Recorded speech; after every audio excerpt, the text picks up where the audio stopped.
Order of business on committee substitute for Senate Bill 500. Thank you, Mr. President. Members, I do move to suspend the regular order of business to take up and consider the committee substitute to Senate Bill 500. Because Texas has a 2-year budget, it is necessary each session to true up forecast for cost and revenue to the state. That is done through Senate Bill 500, our supplemental budget, which includes $1.7 billion from general revenue and $4.4 billion from the Economic Stabilization Fund to address critical needs for the state. Now, I realize those are big numbers, but $3 billion of this package is due to Harvey, which we knew was going to have a significant price tag. Also, keep in mind that the budget that we passed last session was essentially flat over the previous biennium. In fact, if you add up in the totals from this bill, we are well within the spending limit, and we're looking at 0.1% general revenue growth over the previous budget.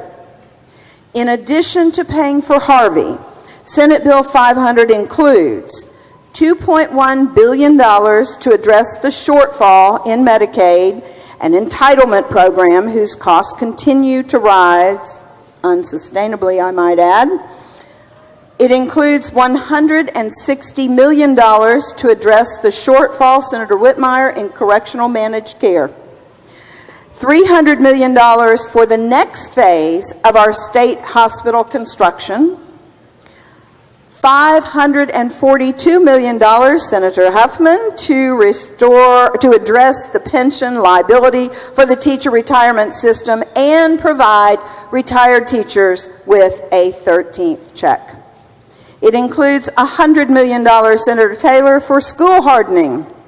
And it includes $211 million to cover obligations for the Texas Tomorrow Fund. And those are just the highlights. You all have the details. I have made available to each of your offices an itemized chart. I will be accepting one amendment today from Senator Taylor and Betancourt, I believe, to expand the allowable uses of the school safety funding. Members, this is not the end of this process. We're going to continue to develop both the supplemental bill and the appropriations bill throughout the session. I look forward to working with you on a final product that meets our needs and makes smart investments in the future of Texas. Mr. President, I would move suspension. Senator Menendez, for what purpose?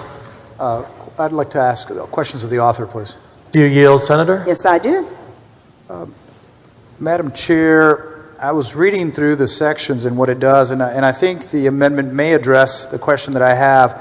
I know many of us have met with our superintendents on the issue of school safety, and we had a district-wide forum, and the one thing that came about over and over, because many of our school districts have been building schools in recent years, and school hardening has gone into those, and so they said that they wish that there would be flexibility so that they might not be penalized if we put money into a pot just for hardening.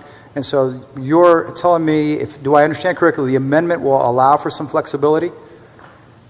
I would rather, yes. Okay. I would like Senator Taylor, if it's all right, Mr. President, to address specifics on that. I know that the amendment makes some changes, but I'd prefer Senator Taylor to answer that question if I can yield to him, Mr. President. Senator Menendez, would you be okay if we wait until we get to the amendment? Ask that question of the author of the amendment, and so I'll move on. I noticed here that you had $300 million for Health and Human Service for state hospitals. Is that for all of the state hospitals? No. Okay.